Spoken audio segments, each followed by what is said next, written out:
The struggling single mom donated her last $20, not knowing it would start a chain of miracles that would forever change her life. Sarah Matthews stood at the checkout line, her worn leather wallet open to reveal its meager contents, a single $20 bill that was meant to last until payday. 3 more days. Her fingers trembled slightly as she watched the elderly woman ahead of her frantically searching through her purse, embarrassment coloring the woman's weathered face. "I'm so sorry," the woman whispered to the cashier, her voice quivering with shame. "I must have left my wallet at home. I'll have to put everything back." Sarah's 6-year-old daughter Emma tugged at her hand. "Mommy, is the lady okay?" The cashier began removing items from the conveyor belt, mostly basic necessities, and what looked like ingredients for a birthday cake. A small, handwritten card fell from the woman's shaking hands. "Happy 8th birthday, Tommy. Love, Grandma." Sarah felt a familiar ache in her chest. She knew too well the crushing weight of not being able to provide. The rent was already late. The electricity bill was due tomorrow. That $20 was meant for gas to get to work for the rest of the week. But something inside her shifted. "Excuse me," Sarah said, stepping forward, the $20 bill extended toward the cashier. "Please let me." The elderly woman turned, surprise etching deeper lines into her face. "Oh no, dear, I couldn't possibly—" "Please," Sarah insisted, already placing the bill on the counter. "I've been there before." Their eyes met, 2 women separated by decades but connected by the universal language of struggle. The older woman's eyes welled with tears as she clasped Sarah's hand in both of hers. "God bless you," she whispered. "My grandson's birthday is tomorrow. I'm all he has." Walking home, the late October chill biting through her thin jacket, Sarah tried to quiet the anxious voice in her head questioning her impulsive decision. Emma skipped beside her, oblivious to their precarious financial situation, her breath forming small clouds in the cold air. "That was nice, Mommy," Emma said, her innocent approval warming Sarah in ways the autumn sun couldn't. "Sometimes we have to help others even when we don't have much to give," Sarah explained, wondering how she would explain to Emma that they might have to walk to school for the next few days. Their apartment building loomed ahead, a worn-down 4-story walk-up with peeling paint and temperamental plumbing. Home despite everything? Sarah fumbled with her keys at the entrance, balancing the few grocery items she had managed to purchase before her spontaneous donation. "Ms. Matthews!" Sarah turned to see Mr. Rodriguez, their landlord, hurrying toward them. Her heart sank. He rarely sought tenants out unless there was a problem. The rent was 3 days late, not enough to warrant eviction, but enough to add another layer of shame to her already heavy burden. "I've been looking for you," he said, slightly out of breath. "Mr. Rodriguez, I know the rent is late. I get paid on Friday and I promise—" He waved away her explanation. No, that's not why I was looking for you. There's been a mistake with your last payment. You paid twice last month." Sarah frowned. "That's not possible. I barely managed 1 payment." "Well, the system shows 2 payments. I tried to tell you last week, but you're always rushing off to work." He handed her an envelope. "Here's your refund. $550. Sarah stared at the envelope, her mind unable to process this unexpected turn of events. She hadn't made a double payment. She knew her bank account down to the penny. But before she could protest further, Mr. Rodriguez had already turned away, calling over his shoulder, "Keep better track of your finances, Ms. Matthews." Inside their small apartment, Sarah sat at the kitchen table, the envelope untouched before her. Emma had gone to her room to play with her well-loved stuffed animals, leaving Sarah alone with her thoughts. She knew she should report the error. The money wasn't hers. Yet the timing seemed beyond coincidental, giving her last $20 only to receive over $500 in return. The rent was due. The electricity was about to be shut off. Emma needed new winter boots. Sarah's phone buzzed with a text message from her boss at the diner where she worked. "Got you extra shifts next week as requested. Also, Marjorie is retiring. Assistant manager position opening up. Interested? A promotion. Better pay. Better hours." Another unexpected blessing. The phone buzzed again. This time from an unknown number. "Is this Sarah Matthews?" "This is Helen Abernathy. We met at the grocery store today. I wanted to thank you again for your kindness." Sarah's fingers hovered over the keyboard. How had this woman found her number? Before she could respond, another message appeared. "My daughter works at Sunrise Daycare. She said you were looking for affordable childcare for your daughter? I help watch my grandson after school. I'd be happy to include your Emma. No charge, just my way of paying forward your kindness." Sarah's hands began to shake, her vision blurring with tears. Childcare had been her biggest financial strain, consuming nearly half her monthly income. She had applied for assistance months ago, but remained on a waiting list with no end in sight. The coincidences were mounting too quickly to dismiss. That night, after tucking Emma into bed, Sarah sat by the window, watching the city lights flicker against the darkening sky. She thought of her late husband Michael, gone 3 years now, taken by a drunk driver on a rainy Tuesday evening. She thought of their dreams, now shouldered by her alone. She thought of the $20 that had somehow unlocked a series of doors she hadn't even known existed. "Is this you?"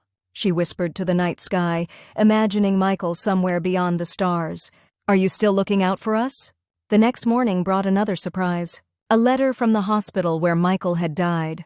Sarah opened it with trembling fingers, expecting another payment request for the remaining medical bills she'd been struggling to pay off. Instead, she found a check and a letter explaining that an anonymous donor had created a fund for families affected by drunk driving incidents.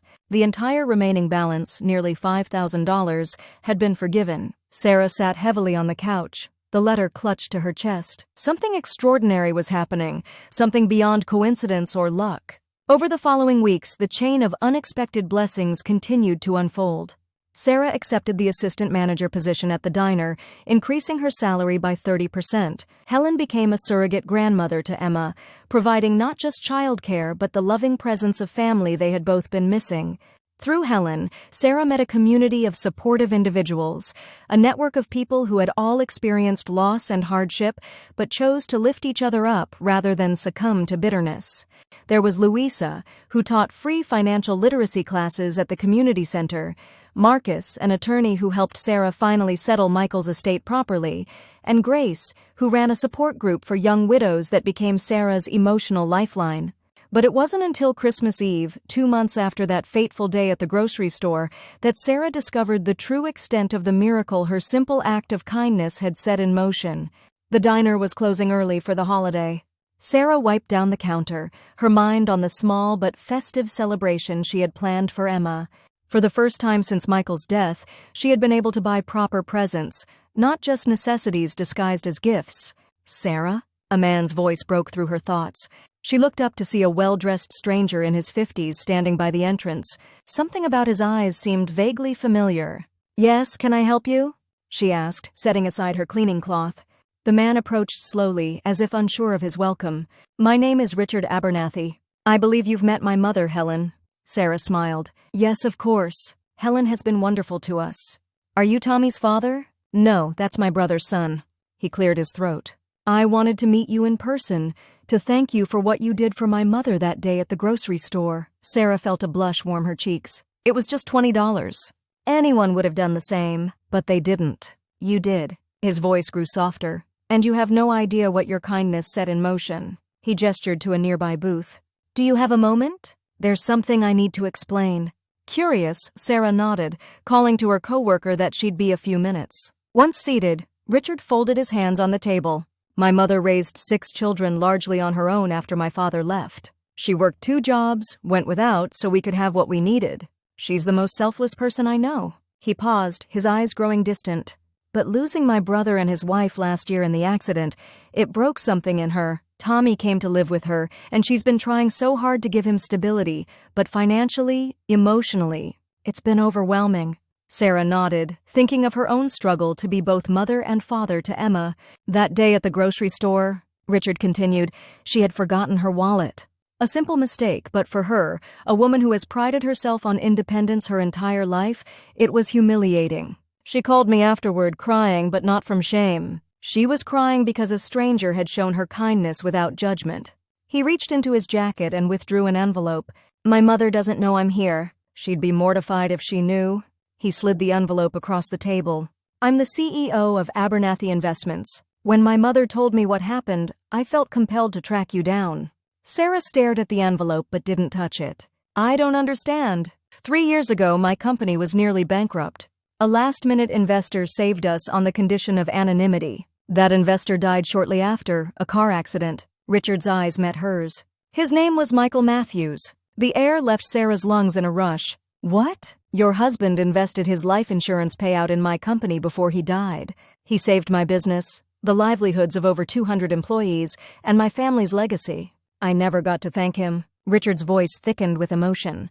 "And then, by some cosmic coincidence, you helped my mother when she needed it most. It feels like the universe giving me a chance to close a circle." Sarah's hands trembled as she finally reached for the envelope. Inside was a stock certificate and a letter explaining that she was now a significant shareholder in Abernathy Investments. "Michael's initial investment has grown substantially. This represents your rightful share of that growth plus interest." Richard smiled gently. "Your $20 reminded my mother that kindness still exists in the world. But your husband's faith in my company when everyone else had written us off? That restored my faith in humanity at the darkest time in my professional life." "I had no idea," Sarah whispered. "Michael never told me about any investment. He made it 3 days before the accident. The paperwork was still being processed when he passed away. It got lost in the shuffle." Richard stood, placing a gentle hand on her shoulder.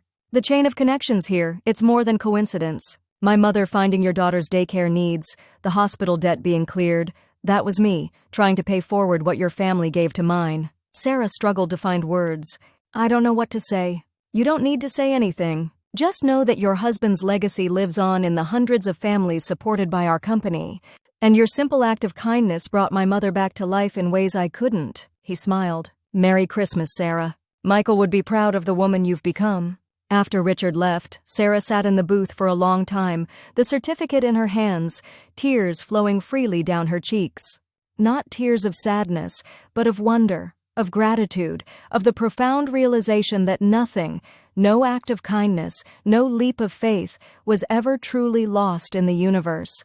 That night, as she watched Emma sleep peacefully beneath their small Christmas tree, Sarah felt Michael's presence more strongly than she had since the day he died. The chain of miracles hadn't started with her $20.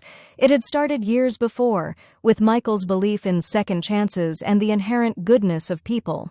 The struggling single mom who had donated her last $20 hadn't known it would start a chain of miracles. But perhaps the greatest miracle was discovering that the chain had begun long before her and would continue long after, an endless circle of kindness, faith, and love that connected strangers in ways beyond understanding. And in that discovery, Sarah found something she had lost alongside Michael: hope. Not just for survival, but for a future filled with possibilities she had never dared to imagine. A future where her daughter would grow up knowing that even the smallest act of generosity could change the world. As she turned off the Christmas lights and headed to bed, Sarah whispered into the quiet darkness of their apartment, "Thank you."